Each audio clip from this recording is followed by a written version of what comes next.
Chers internautes, bonjour, merci de nous rejoindre pour cette 6e édition d'Informatique News Hebdo, votre émission hebdomadaire dédiée à l'actualité de l'informatique qui est des télécoms. Et pour, comme chaque semaine, commenter et analyser l'actualité, je suis en compagnie de Guy Hervier, notre rédacteur en chef. Bonjour Guy. Bonjour Jean-François. Alors Guy, cette semaine, première information sur laquelle vous avez souhaité revenir, c'est les conteneurs qui, on en a déjà parlé, mais là pour le coup prennent un essor que je qualifierais peut-être de considérable, peut-être un peu fort, mais en tout cas c'est vraiment un des sujets de la semaine, non seulement de la semaine, mais du moment. Oui, alors effectivement, le point c'est que la semaine dernière se tenait le DockerCon, évidemment, qui est organisé par Docker, donc ça se tenait à Copenhague, donc ça a été l'occasion de plusieurs annonces, donc il y a une actualité assez forte, et puis il y a deux études qui ont été publiées à cette occasion-là qui donnent un peu un état général de cette technologie. Donc Sachant que je vous coupe, que Docker est évidemment le leader incontesté mais pas seulement, enfin, de ce marché. Voilà, et donc les deux annonces qui ont été faites, c'est que Docker, qui jusqu'à présent, donc il y a les conteneurs et puis les orchestrateurs, donc qui permettent de, je dirais, gérer ces fameux conteneurs. Évidemment, le problème des conteneurs, c'est que ça apporte beaucoup de souplesse et de flexibilité puisqu'on peut les créer un peu comme ça à la volée en fonction des besoins. Le problème, c'est que évidemment, il faut orchestrer tout ça, et il faut pouvoir suivre et superviser.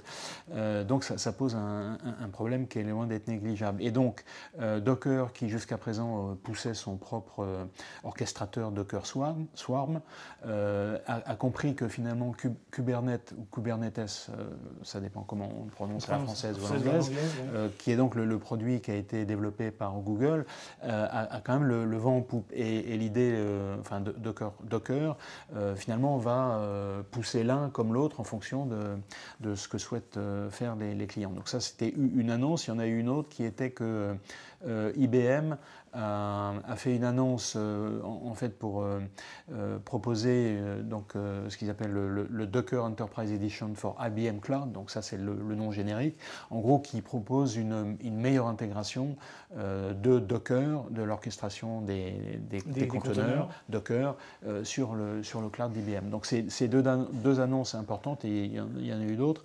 Et donc à l'occasion de ce DockerCon à Copenhague, il y a eu deux études qui ont été proposées qui sont un peu complémentaires. Donc il y a une de la fondation Cloud Foundry qui dit que finalement l'adoption, c'est très prometteur, mais bon, si on reprend la courbe du hype du Gartner, vous vous souvenez, en 5 points, donc c'est très prometteur, et puis tout d'un coup ça cale un peu, voilà, ça atteint un palier, et donc on est peut-être arrivé un peu à ce niveau-là. Donc c'est une certaine maturation, mais il faut attendre un peu pour que ça explose littéralement. Et donc ça, c'était la première étude. Et la deuxième étude, qui est une étude qui a été publiée par Datadog. Donc Datadog, c'est une société dont on a déjà parlé, qui est en fait qui a été créée par des Français basés aux États-Unis, à New York, et dont l'objectif est de proposer des solutions de monitoring des applications sur le cloud, parce que les problématiques sont très différentes de ce qui existe dans le data center, et donc les containers rentrent à fond dans cette problématique. Et donc l'idée qu'avance l'étude de Datadog, c'est que une fois que les entreprises ont adopté ces fameux conteneurs, à ce moment-là, elles les utilisent de manière très, très intensive. Donc, c'est une étude qui a été faite à propos avec, je dirais, l'ensemble des clients et de tous les clouds qui sont supervisés par leurs produits. Donc ça représente, je ne sais plus combien de millions de conteneurs, mais un nombre très important. Et donc en gros, l'idée, c'est que dans leur pool de clients, on est passé en un an de 13% d'utilisation à 19%. Donc on voit qu'il y a une évolution importante, mais 19% c'est 1 sur 5. Donc c'est encore assez modeste. Donc deux idées à retenir. Une progression qui finalement peut-être pas aussi rapide que ce qu'on aurait pu penser, mais une fois qu'on l'a adopté, à ce moment-là, d'ailleurs c'est une courbe d'apprentissage qu'on connaît bien chez nous Français, c'est-à-dire qu'on met un certain temps à adopter quelque chose, mais une fois qu'on l'a adopté, paf, ça démarre très très rapidement. Très bien. Alors l'autre événement de la semaine français, c'était incontestablement l'OVH Summit, hein. Donc c'est l'occasion pour nous de revenir sur les ambitions de ce qui n'est plus une start-up, hein. Peut-être, je trouve que c'était la phrase d'ailleurs de Xavier Niel, le futur haut d'un futur GAFAO, hein, c'est ce que disait Xavier Niel récemment. Et donc des annonces un peu partout, hein, dans tous les sens, j'allais dire, chez OVH, avec notamment la volonté d'aller encore plus sur le marché américain. Absolument. GAFAO, on n'y est peut-être pas encore tout à fait, hein. Je crois qu'il faut raison garder, comme on dit, mais en tout cas, les objectifs et les ambitions d'OVH sont énormes, hein. OVH a quand même 18 ans, donc comme vous le disiez, c'est plus une start-up. Ils ont aujourd'hui 27 data centers dans le monde. Donc ils sont présents, ils sont très forts en Europe, mais ils ont une ligne de crédit importante et un montant d'investissement de 1,5 milliard de dollars sur plusieurs années. Donc c'est quand même un chiffre qui commence à être significatif. Et donc ils veulent porter le nombre de data centers dans le monde à 50. Donc c'est quand même multiplié par deux, hein. Multiplié par deux. Et effectivement, d'ici 2020, donc 2020 c'est quasiment demain, ils veulent tout doubler. C'est-à-dire qu'ils veulent doubler le nombre de data centers, doubler le nombre de salariés et atteindre un chiffre d'affaires qui frôlerait le milliard d'euros. Donc ça commence à devenir très significatif. Alors, et d'ailleurs, Octave Klaba, effectivement, lui, dans la foulée de ce que vous disiez de Xavier Niel, effectivement, il dit, moi, mes concurrents aux États-Unis, c'est Google, c'est Amazon, c'est Microsoft. Donc, je dis, il voit très, très grand. On n'y est pas encore. Et d'ailleurs, alors c'est pas le cadre magique, mais c'est une autre figure de Forrester. Ils sont pas encore présents dans les leaders, ils en sont pas là. Mais en tout cas, c'est une belle réussite française, 18 ans après sa création. Et c'est vrai que si on compare cette réussite avec, on se souvient des projets de cloud souverain, effectivement, c'est une double réussite. Disons que les 200 millions d'euros dans le cloud souverain a peut-être été plus pertinent de les injecter dans OVH. Effectivement. Avec des signes. Donc c'est une belle réussite française. C'est toujours plus facile. Alors l'autre sujet récurrent, c'est les résultats d'IBM, puisqu'on en parle évidemment tous les trimestres. Alors baisse ou pas baisse? J'avoue que si je regarde les chiffres, a priori ça baisse, mais la bourse était quand même plutôt positive, hein. En fait, ça baisse pas beaucoup, mais c'est mieux que ce qu'on attendait. Donc c'est un peu ça le résultat. Donc c'est le 22e trimestre de baisse consécutive, donc ça c'est l'annonce importante. Mais ce qui est sans doute plus important, c'est qu'effectivement, c'est un peu, vous vous souvenez de l'inversion de la courbe du chômage. Est-ce qu'on arrive au point d'inflexion? La question est posée d'ailleurs, mais c'est un peu le message que voulaient faire passer les dirigeants d'IBM dans la présentation de ces résultats trimestriels. Et effectivement, la baisse on pourrait dire que c'est quasiment étale par rapport au trimestre de 2016.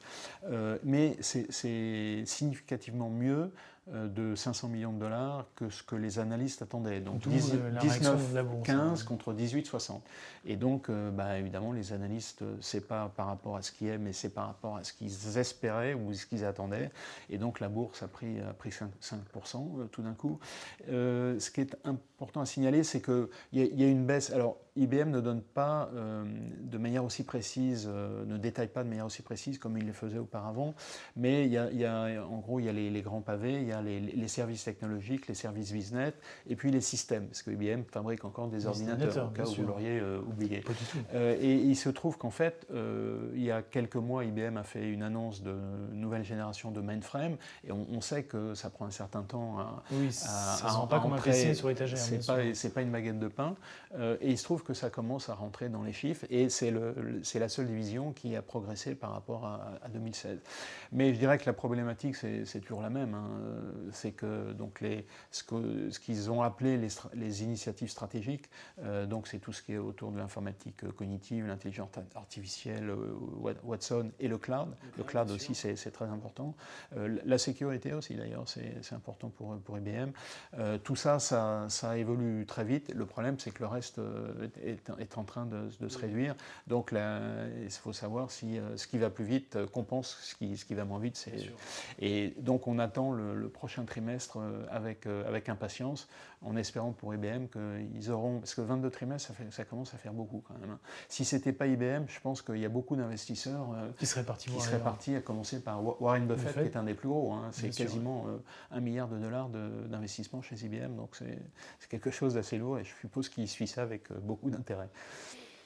Très bien, écoutez, rendez-vous donc pour le prochain trimestre de résultats d'IBM. Et en attendant, pour le coup, un des acteurs essentiels des GAFA, Amazon, qui cherche un emplacement pour positionner son deuxième siège. Donc avis aux candidats. Bon, c'est uniquement réservé aux États-Unis. Oui, alors effectivement c'est le deuxième siège mondial, si je puis dire, pour Amazon, qui est installé à Seattle, comme chacun sait, et donc il a besoin pour son expansion d'un deuxième siège qui, selon les dirigeants, serait aussi important que le premier. Donc c'est pas négligeable. Et donc c'est une procédure un peu inhabituelle, un peu comme pour les Jeux Olympiques, le CIO qui lance un appel d'offres. Et donc la clôture, c'était la semaine dernière, c'était le 19 octobre. Alors évidemment, il donne un certain nombre de critères, et ça limite quand même le nombre de villes assez drastiquement. Ça veut dire s'il faut des agglomérations qui dépassent le million d'habitants, il faut un aéroport international, il faut des universités qui soient de bon niveau, parce que Amazon en consomme beaucoup, et puis aussi pour d'éventuels partenariats. Donc ça limite, mais finalement ça n'empêche pas les sociétés, les villes de candidater. Elles ne se sont pas empêchées de faire. Et d'ailleurs, c'était assez amusant de voir un peu, évidemment chacun essaye de se distinguer par rapport aux autres. Et donc il y a Tucson en Arizona qui a envoyé un cactus de 7 mètres de haut, je crois, avec l'idée qu'en gros Amazon avait besoin de grandir. Donc le cactus symbolisait cactus qui a été retourné parce qu'Amazon a répondu qu'il ne pouvait pas accepter de cadeaux. Il y a eu une autre ville qui a proposé de sanctuariser, si je puis dire, quasiment 200 hectares et de le rebaptiser Amazon City. Donc un peu étonnant. La ville de New York, candidate aussi. Alors évidemment, elle se présente comme numéro 1 dans quasiment tous les secteurs.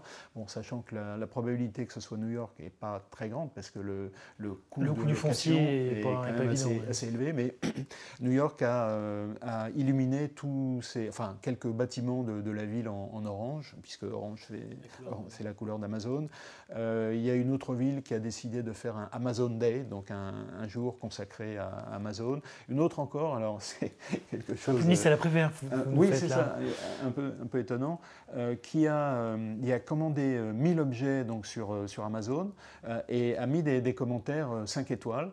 Et donc, c'est des objets qui ont été redistribués à des opérations caritatives. Donc, je dirais que la créativité n'a pas eu de limite. Ce qui est quand même, je dirais, un peu inquiétant malgré tout, c'est la puissance, et on en a parlé cette semaine dans un article, la puissance des entreprises en général, mais surtout des entreprises du numérique, donc ces fameux GAFA, est devenue assez considérable. Et ces derniers temps, il y a eu pas mal d'articles sur le sujet, même aux États-Unis, parce que ça pose quand même. Et on voit bien, donc Amazon décide de s'installer dans une nouvelle ville. Les villes. Le tapis rouge. Ouais, c'est absolument. Sans parler des incitations fiscales qui vont être demandées. Et sachant que aussi, il y a un effet qui peut être non négligeable à long terme, c'est que vous attirez Amazon chez vous, c'est bien, vous allez créer des emplois et tout, et puis les loyers vont, je ne sais pas si vous avez joué à SimCity, mais c'est un peu ça que ça va créer, parce qu'on parle de 50 000 personnes à terme, donc c'est quand même important, donc il faut les infrastructures qui vont avec, et puis les loyers vont aller à la hausse, comme on a vu à San Francisco, c'est très clair. À Seattle, pareil. Seattle, avec donc Boeing est là depuis très longtemps, mais Amazon maintenant c'est et Microsoft. Donc le même phénomène. Donc c'est un peu à double tranchant, quoi. Donc dans un premier temps, c'est très prometteur, mais après ça a des résultats qui sont un peu contrastés. Bon, rendez-vous en 2018 pour connaître parce qu'effectivement, il va falloir quelques mois pour attendre les résultats. Très bien. Et puis pour finir, un coup de cœur à propos de Systématique Paris, hein, c'est ça ? Oui. Qui décernait cette semaine, la semaine dernière, pardon, le trophée de ses champions. Voilà, c'est ça. Donc 5 champions. Donc c'est la 9e année que ça se passait. Et donc cette année, donc parmi les 9, il y en a 2 qui sont, bon, elles sont toutes dans l'innovation IT, mais deux qu'on connaît un peu mieux. C'est Céleste, donc c'est un opérateur au débit pour entreprises. Donc ce sont des PME, hein, c'est des startups PME. Donc Céleste, et puis Sensiolab, qui est aussi une belle réussite, qui propose un framework PHP, donc, qui est bien connu dans le monde du web, des développeurs. Donc on voulait les mentionner à cette occasion parce que c'est une belle réussite pour ces différentes entreprises. Eh bien, très bien, merci Guy pour ce coup de cœur, merci pour cette analyse.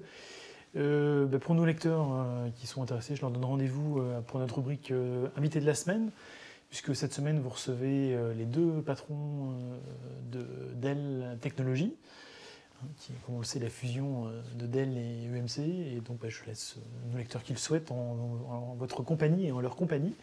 En attendant, je vous souhaite à toutes et à tous une excellente semaine et je vous propose de nous retrouver la semaine prochaine, même lieu, même heure, pour une nouvelle édition d'Informatique News Hebdo. À très bientôt. Merci.